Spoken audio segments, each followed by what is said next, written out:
जो करे ठिठोली, शर्मीले खेतों को ढक ले चूनर पीली पीली।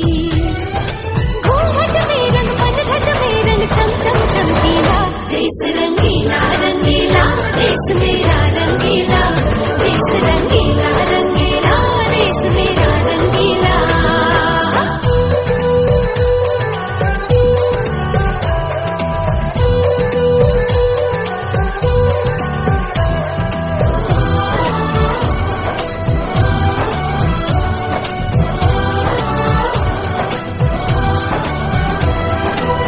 अबीर गुलाल से चेहरे हैं यहाँ, मुस्कानों की टोली।